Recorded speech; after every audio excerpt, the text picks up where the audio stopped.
नमस्कार दोस्तों, आप सभी का स्वागत है आपके अपने YouTube चैनल पर। दोस्तों आज की वीडियो में बात करने वाले हैं जीटीएल इंफ्राटेक्सर लिमिटेड स्टॉक के बारे में।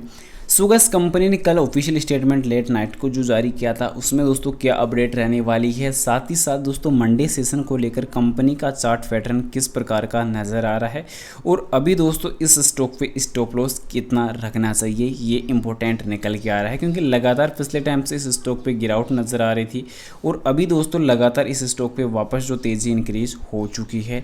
तो क्या फंडामेंटल रहने वाला है, सीधे प्राइस पर चर्चा की जाए तो लास्ट सेशन ₹2.50 पे क्लोज हुआ था, जो काफ़ी शानदार क्लोजिंग रही थी और 4.60% की रिटर्न्स के साथ एक अच्छी तेज़ी भी नजर आई थी। तो कहीं ना कहीं ऑपरेटर्स का गेम इस चीज़ भी काफ़ी अच्छा एक्टिव हुआ था। कंपनी ने दोस्तों इनसाइडर ट्रेडिंग जो है कंपनी की क्लोज हो चुकी है। कंपनी दोस्तों 1 अक्टूबर को कंपनी Q2 के लिए बोर्ड मीटिंग करने जा रही है और कंपनी ने इस ऑफिशियल स्टेटमेंट में दोस्तों ये चीज़ क्लियर की है कि कंपनी का दोस्तों जो रिजल्ट है Q2 का वो जल्द आने वाला है। इसके लिए कंपनी बोर्ड मीटिंग करने जा रही है जो रहने वाली है दोस्तों 1 अक्टूबर को। तो ये चीज़ें तो क्लियर हो चुकी है कि दोस्तों इस नेक्स्ट महीने के एंड तक दोस्तों कंपनी के Q2 की जो रिजल्ट्स है वो आने की उम्मीद है। साथ ही साथ मेन चीज़ ये है कि कंपनी इस Q2 के रिजल्ट्स के अंदर कुछ पॉजिटिव डेटा देगी या नहीं, क्योंकि सबसे मेन चीज़ क्या पे देखने को क्या मिल रही है कि कंपनी लगातार दोस्तों उतार चढ़ाव के साथ डेटाबेस निकल के आए। लास्ट Q1 के रिजल्ट्स के अंदर कंपनी को दोस्तों सीधे 202 करोड़ का लॉस हुआ था। अब 202 करोड़ का उससे पहले Q4 में देखने को मिला 215 करोड़ का। तो लगातार कंपनी का दोस्तों जो सफ़र है वो कहीं ना कहीं कर्ज की तरफ बढ़ता हुआ नजर आया। अब कंपनी ने इस प्रकार देखने को मिला कि Q4 और Q1 के अंदर दोस्तों जो लॉस बुक हुआ था वो कहीं ना कहीं कम हुआ था Q1 के अंदर Q4 के मुकाबले। पर कंपनी की सेल गिर रही है दोस्तों, इस चीज़ को ध्यान रखना कि कंपनी की सेल गिर रही है। अब कंपनी की सेल गिर रही है तो दोस्तों कहीं ना कहीं एनुअली सेल गिर रही है। लगातार अगर किसी कंपनी की सेल अगर कंटिन्यूसली गिर रही है तो डेटाबेस काफ़ी कमज़ोर नजर आएगा।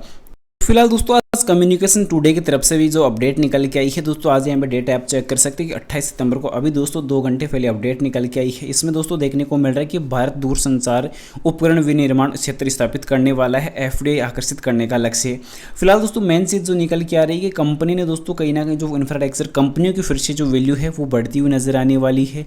केंद्रीय मंत्री ज्योतिरादित्य सिंधिया ने शुक्रवार को कहा था कि भारत सरकार देश में दूरसंचार उपकरण विनिर्माण क्षेत्र स्थापित कर रही है, यानी कि इंफ्रास्ट्रक्चर एक बार फिर से दोस्तों विनिर्माण की तरफ बढ़ता हुआ नजर आए।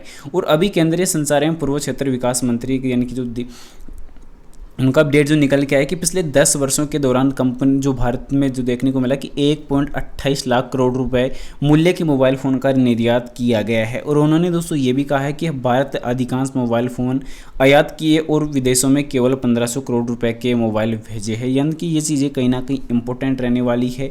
तो टेलीकॉम सेक्टर के लिए ये चीज़ भी और भी ज़्यादा इंपॉर्टेंट निकल के आई है। उसके बाद दोस्तों सिंधिया ने यह भी बताया कि जो अभी सरकारी स्वामित्व वाली प्रमुख दूरसंचार कंपनी BSNL 4G स्टैक के आधार पर अपनी 4G सेवाएं स्थापित करने वाली है। और साथ ही साथ दोस्तों हमारा जो स्वयं 4G दूरसंचार स्टैक तैयार करने का जो दुनिया के सबसे छठे देश है, तो यानी कि कहीं ना कहीं दोस्तों अगले साल के मध्य तक दोस्तों 1 लाख टावर जो है वो लग जाएंगे, यानी कि दोस्तों जून जुलाई तक दोस्तों जो है 1 लाख से अधिक जो टावर है वो लग जाएंगे और 2025 के मध्य पूरे भारत में 4G संतृप्ति सुनिश्चित कर लेंगे। यानी कि सिंधिया दोस्तों तमिलनाडु के उद्योग मंत्री TRB राजा के साथ अमेरिका स्थित नेटवर्क उपकरण निर्माता सिस्को की पहली विनिर्माण सुविधा के दोस्तों उद्घाटन पर अवसर पर यहाँ पे आए थे। और उसी के बाद कहीं ना कहीं दोस्तों जो है अब इस चीज़ों पर अपडेट बढ़िया निकल के आ रही है। तो अभी दोस्तों जितना हो सके इंफ्रास्ट्रक्चर कंपनियों की एक बार फिर से अच्छी उम्मीद जो है वो फिर से नज़र आ सकती है और अभी डेटाबेस कहीं ना कहीं इम्प्रूव होता है, क्योंकि इस तरह की सुविधाएँ दोस्तों तमिलनाडु भारत की उन्नत इलेक्ट्रॉनिक्स राजधानी के रूप में स्थित को मजबूती कर रही है। तो आगे चलकर दोस्तों इंफ्रास्ट्रक्चर कंपनियों की जो वैल्यू है वो फिर से बढ़ती हुई नजर आएगी।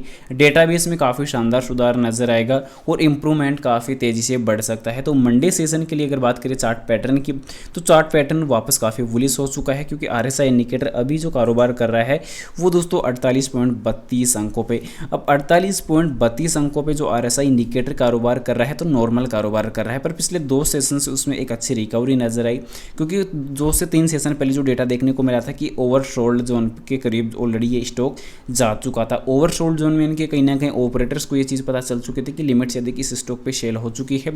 फिर से दोस्तों जो है लास्ट सेशन पर बाई किया गया है, तो जो बाई किया गया डेटा है वो कहीं ना कहीं फिर से मंडे सेशन के लिए एक बार अच्छी तेजी तो बन जाएगा, पर छोटे निवेशक इस गेम में फिर से फंसते हुए नजर आ सकते हैं। तो फिलहाल मैं तो एक ही चीज़ सजेस्ट करूंगा कि फिलहाल इस तेजी को देखकर दोस्तों जो है मन में दोस्तों लालच पैदा ना करें, क्योंकि ये चीज़ अभी के टाइम दोस्तों इस प्रकार के जो चिल्लर पेनी स्टॉक है वो कहीं ना कहीं काफ़ी रिस्कपूर्ण होते हैं और इससे हमारा जो लॉस है वो कहीं ना कहीं दोस्तों जो है काफ़ी कई गुना बढ़ जाता है। तो ये चीज़ें भी ध्यान में और जहन में रखने की आवश्यकता है।